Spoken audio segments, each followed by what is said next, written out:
Happy birthday, 100, the Shuler Theater.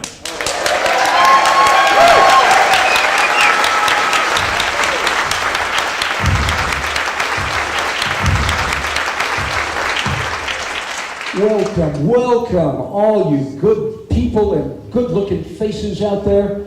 The Shuler Theater, yes indeed. We have just bridged back in history with your applause. 100 years.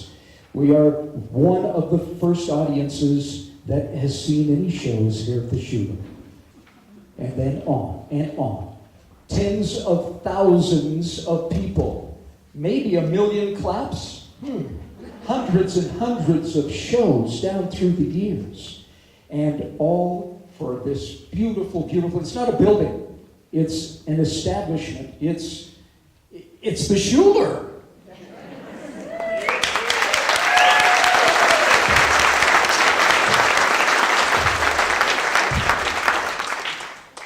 Hundreds and hundreds of people have contributed to the success of the Shuler Theater. We will try and name a few, but we're not going to be able to name them all, and we apologize if we don't name you. We're not here for personal accolades. We're here as a community, because this is what this theater was built for, as a community. So, with that being said, before we do name names, and before we do tell stories, we have to recognize the one that has made this all possible. And so for our invocation this evening, I would like to call on Adrienne Coleman. Reverend Adrienne Coleman. There she is.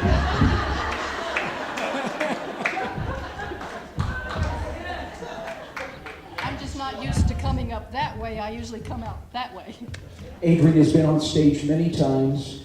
Beautiful voice, has graced this stage many times. Also has been a director for the student theater for Santa Fe Trail School. So thank you, Adrienne. Give her a hand, please.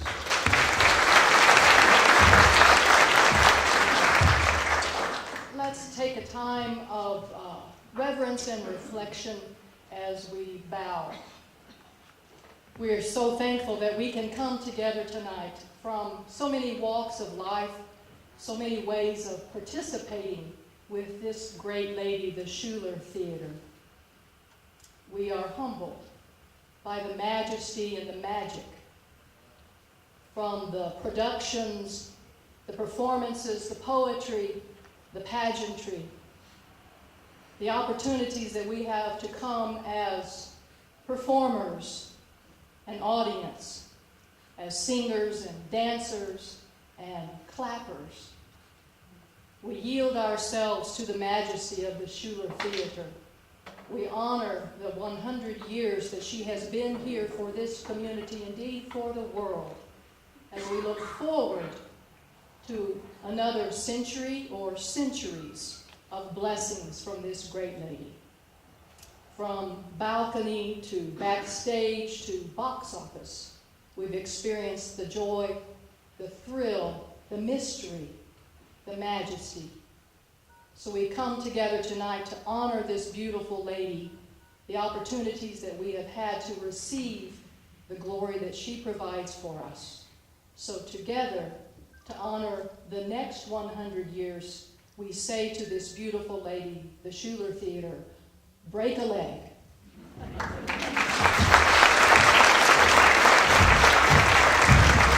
Thank you, Adrienne Coleman. Also, the hundreds and hundreds of participants include you.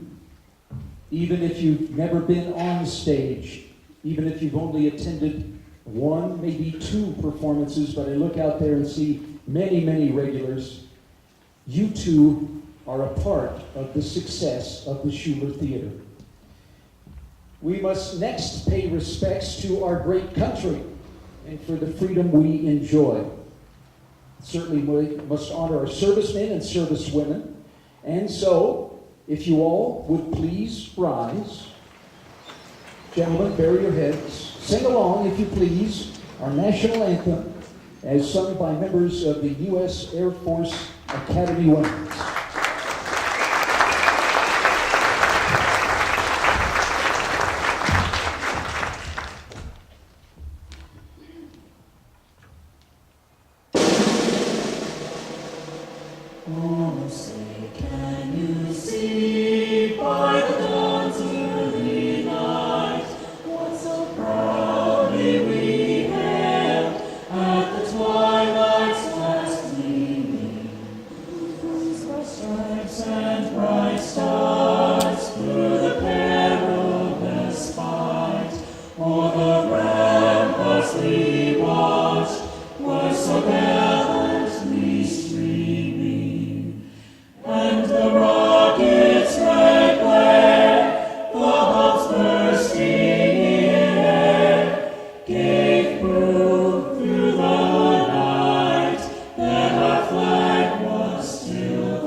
The City Hall of Raton had its cornerstone laid 2 p.m. this date, August 20th, 1914, presided over by our local Gate City Masonic Lodge, which itself is still active and has sent representatives tonight.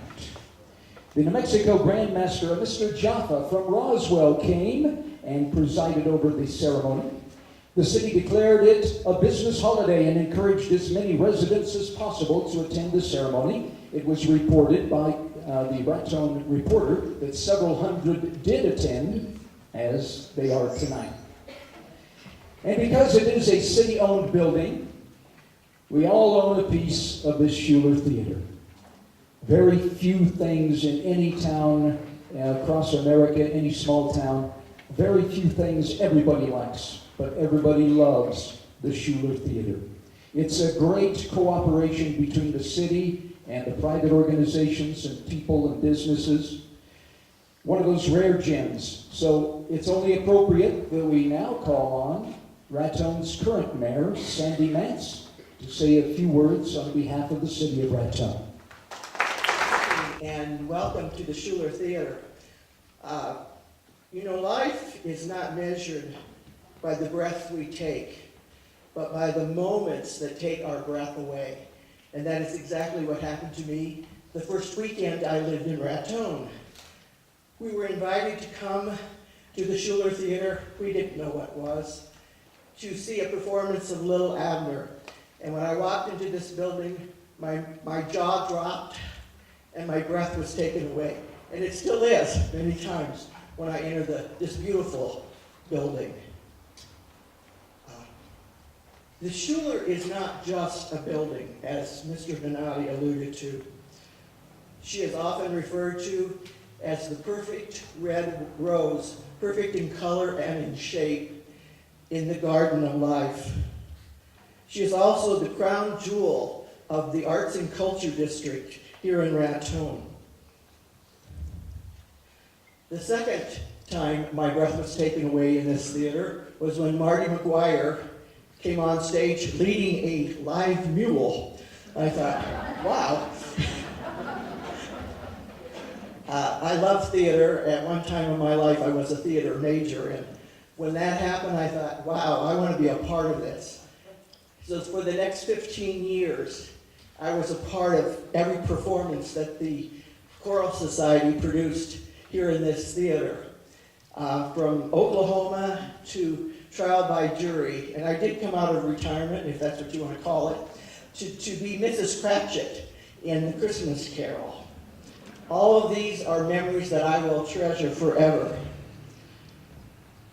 The city does own this building, and we do budget money every year to help maintain this building. But the city does not have money for something like a grand curtain or a chandelier or even the seats that you're sitting in. This was all done by people who love the Shuler as much as I do. They had fundraisers, they gave of themselves and made all of these things happen. The color scheme, the red, white, and blue, was because of a grant written by Eric Honeyfield.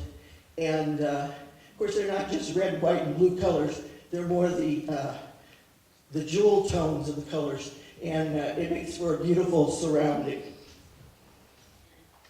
The Shuler is the cornerstone of the arts and cultural life of the city of Raton. And I think she probably always will be, as long as there's so many of us that love the theater and love what happens in this particular building, which really isn't a building. So, thank you. So, to the two most important honored guests that we recognize tonight for the success of this institution, one is sitting in the opera box to my left, the Honorable J.J. John Jackson Shuler.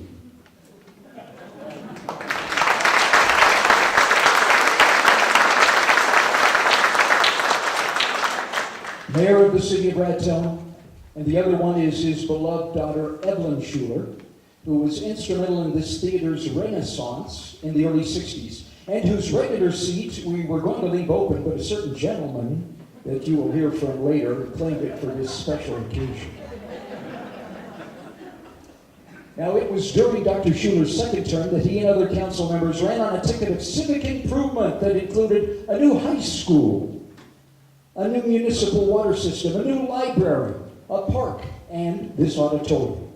Truly, Dr. Shuler was a visionary who did many far-reaching, lasting things for the community, not the least of it, this theater.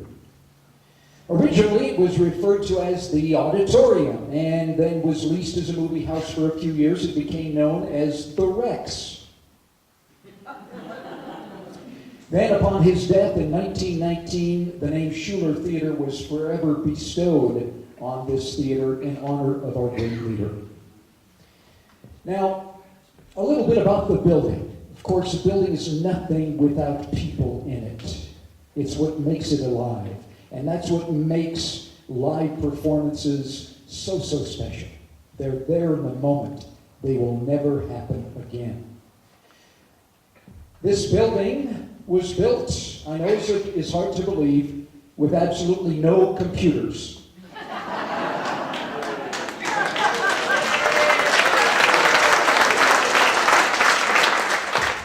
Just plumb bob and ruler and a lot of craftsmanship.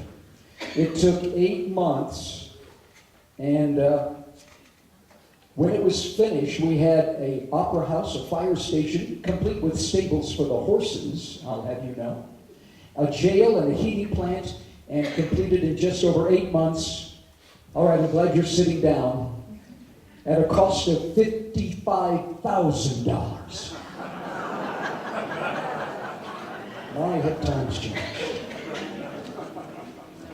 When we did the front facade and the windowsills, etc., with a grant from the Laird Foundation, that was $75,000 just to replace the windows, just last year. Just to give you a little perspective. The theater formally opened April 27, 1915, a production of The Red Rose. 84 people in the company. I don't know how to 84. The band only has like 6 members. And the crowd packed in the Shuler Theater. It was a rave night, and a good time was had by all. One of the Shuler's primary functions, though, was a movie house. It's always been a movie house. And they showed movies prior to the opening of the live theater because there were some delays in construction and the arrival of some of the important scenery, those sorts of things. So Kenneth Fordyce was the house piano player. And in addition to the commercial movies, several local movies were screened here, including Raton Romance. And I bet you've not heard of this one, Love on Goat Hill.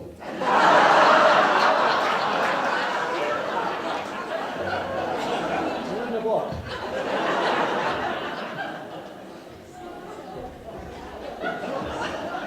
Many live shows in the early years included George M. Cohan and Little Johnny Jones. John Philip Sousa, his band was right here. on this stage. The Phil Silvers Review, a few recognizable names, but many that weren't. Countless variety shows, minstrel shows, vaudeville reviews, the Radio Girls Chorus. During Hollywood's heyday, there was the Hollywood Follies and the Hollywood Showboat Review. Concerts of every sort, from symphonies to solo artists, sing-alongs, melodramas, Shakespearean. In addition to the entertainment, of course, beauty pageants, sporting events, we had boxing matches here, wrestling matches, travel logs, product demonstrations. Raton High School graduation was here for several years, as was the baccalaureate ceremonies. Evangelists, weddings, and wakes. St. Patrick's Academy Drama Club, the Raton Shakespeare Club, and endless civic clubs and community meetings. The Shuler just thrived during the 20s and 30s. But the 40s were not as good. The number of shows began to dwindle. The 50s, live shows were rare, and the movies faced other competition. And this grand lady was beginning to look a little run down, except for the lobby paintings there, done by Manville Chapman in the 30s as a WTA project. Very little really had been done for the Shuler. They had an old coal furnace. It had coated everything in black dust and soot. The electrical system, when the last movie house lease ran out in the late 50s, the city did not renew that lease, and they locked the doors. Enter Evelyn Shuler. The daughter of J.J. served as the town librarian. She had witnessed the slow deterioration of the Shuler Theater, and she tried to no avail to try and get the doors back open. Then, 1963, she heard of a traveling troupe that was coming through the area and was going to play in Las Vegas, New Mexico Heights. So she contacted their agent and arranged for a show to be formed and performed July 30th, 1963. I think we all recognize that as the watershed day. It is the renaissance of the Shuler Theater. An army of women came and scrubbed the seats free of coal dust. There were burlap curtains. The only lights in the theater were footlights right here. Those were the only lights. And in came the kaleidoscope players and Androcles and the like. The professional businesswomen and the United Federated Women's Clubs, 10 of them, they did it as a fundraiser for the Shuler Theater and for the grand piano, our Steinway, that still sits here in its nice little home from 1960. I'm not sure when exactly it was purchased. But the proceeds of that fundraiser were $77 in 1963, and they were very happy. It was a tremendous success. Those tickets were, what, $1.50, $2? So, with that in mind, 1963 began a whole new era for the Shuler Theater. What I would like to do now is to bring on a man who is going to play this wonderful grand piano for us. He's been on the Shuler stage before, and let me just read a little bit about him. Peter Simon, one of America's finest musicians, most distinctive and versatile musical personalities. Not only an international concert pianist who performs with orchestras, but also performs as a pianist, humorist, entertainer for fundraisers and cruise ships. He's a one-man dramatic play on the life and music of Franz Liszt. Both Mr. Simon and Simon & Son has toured throughout most of Europe and Asia, many U.S. cities, including performances in Carnegie Hall and the Kennedy Center, and I can't think of a man more suited to play you some tunes on our grand piano, the Steinway, than Mr. Peter Simon.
here this evening to celebrate this wonderful and unique theater. I have performed here on 3 separate occasions. One time with my son, who sends his regards, and sorry he's not here to join me this evening for this wonderful event. I now like to play one of the great American masterpieces, The Rhapsody in Blue, by George Gershwin. It's loved around the world, and I think because it expresses the real essence of America with its driving energy and casualness and optimism. The Rhapsody in Blue was originally written for the piano, and then George Gershwin hired someone to transcribe the piano notes to other instruments.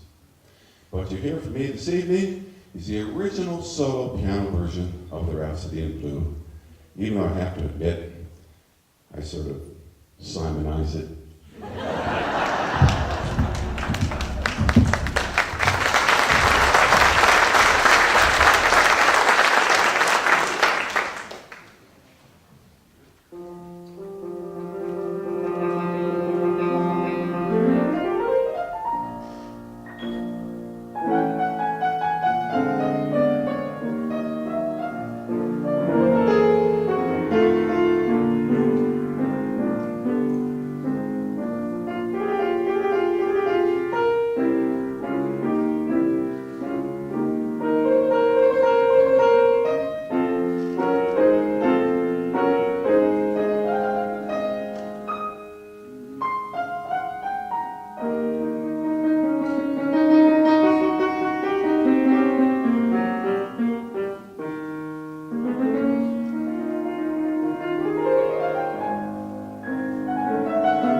we'll clear the piano off the stage here, and then we'll also ask a young gentleman to come up here and continue this, sitting in Evelyn Shuler's seat right there, 4th row, inside. You don't recognize this guy.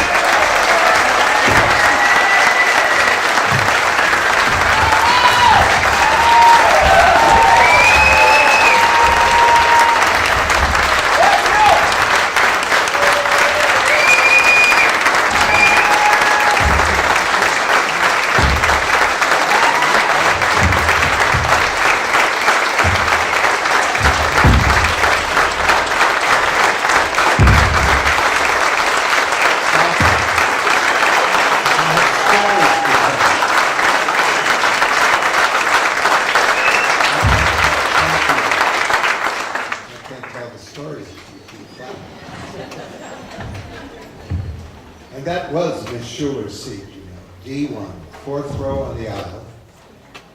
And I like to tell the story that if we did a show 3 nights, she was here all 3 nights. I can remember the day she showed up, we were rehearsing, and I saw the figure, the rather large figure of Miss Shuler, a silhouette standing in the back there, and she had someone with her. And she just waited and waited and waited, and we were rehearsing. And finally, I went back, Miss Shuler or something. She said, I want you to meet somebody that's moving to town, and he's just wonderful, and he's in theater, and he's a professional, and his name is, what's your name? And it was Marty McGuire. And what that became when we organized with a whole bunch of local people the Raton Choral Society, and the first time we did Oklahoma. Sandy, were you in the first one we did? The second one. Okay. And so many wonderful things. Another person that stood in the back one day, and we were rehearsing up here. We were just starting rehearsing Fiddler on the Roof. And there was a man standing back there. And finally I thought, well, it doesn't look familiar. All you can see from here, by the way, with light back there, is a silhouette. And I went back and introduced myself and said, don't recognize you. Yes, his name was Harry Latier. And I said, oh, great. And what are you doing in Raton? Well, my family and I live in New York, and we're on our way to Arizona to buy a little ranch, so my girls can grow up there. I didn't want them to grow up in New York City. And on he went and bought it, and a car broke down on the pass. Have you ever heard that before? And it was over here at A&M being fixed, and they were going to have to spend a couple of days. And he said, you're doing Fiddler on the Roof. I said, yes. We just organized a couple of years ago a choral society, and we're doing Fiddler on the Roof. I said, what did you do in New York? Well, I just retired as stage manager of Fiddler on the Roof for 8 years. And many of you know that Harry Latier never left here. He never got to Arizona. They stayed right here in town. And the girls grew up here. Charlotte became quite a singer. And she married Ken Sandlin. And many of you might know that Ken Sandlin was the person hired by the city of Raton to redo the theater when we had the grant, the bicentennial.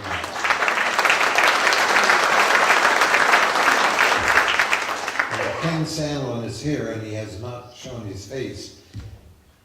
Ken, are you here? Nothing. No. He lives in Santa Fe now, retired. He built a lot of solar houses here in town, and he redid this wonderful, magnificent building. And you know what? Nothing could make me prouder than what's happened last night and today. For those of you who weren't here last night, you really missed it.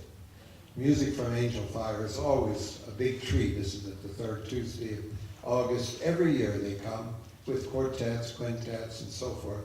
But last night they brought a whole orchestra. Came out on the stage, and all of a sudden, what are they playing? Happy birthday to you. 22-piece orchestra, violins and everything, playing. And then Ida Kathabian, the leader, said, "You know who we're playing that for, don't you?" And everybody in the audience, of course, knew it and applauded. It was a wonderful concert to kick off this 100th year. And I'll tell you what, if I had even known back in 1963, July 1963, that I was going to spend most of the rest of my life here, I might have done things differently. But people, so many of us, we search and search and search for the niche, that thing that we want to do and where we want to do it. And here it was, this empty, almost broken down theater. And we arrived in '63, and the next morning a group of businessmen and women in town gathered at 10 o'clock in the bank to hear me say what we could do, and came back and did it. And it was unbelievable for an actor, director, producer, whatever I was in those days, to know that we were handed a theater to work in. Brought a lot of people here. A lot of people have sent their regards, by the way, from all over the United States. I'd love to know that here's where they started. People in New York, people in Florida, people here in New Mexico. And it's been a wonderful ride, people. And as Elaine Stritch said in her song, she just died, 2 weeks ago, she said, "I'm still here." And I thank you all for the support that you've given us through the years, the shows that we've been able to bring here, and we're just going to keep on doing it as long as you'll support what we do. And we thank all the foundations that have worked with us and given us money to back, because ticket sales, as you know, never ever pay the bills. That's a very small amount. We try to keep them easy on your pocketbook.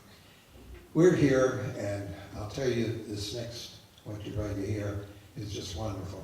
But look at those red roses. And did you notice outside? We now have a red rose plant in the Gaddy jars. And if you want a red rose, there's a donation box back there. And you just... Thank you.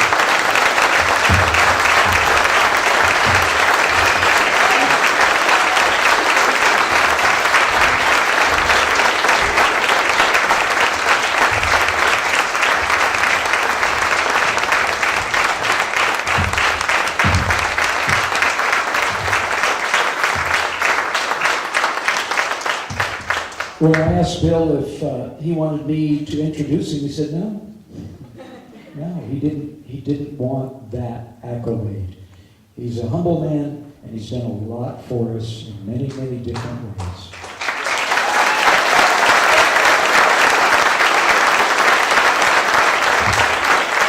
And by the way, when he was talking, Anchor Cleves in the Lion, you were producer, Bill, correct?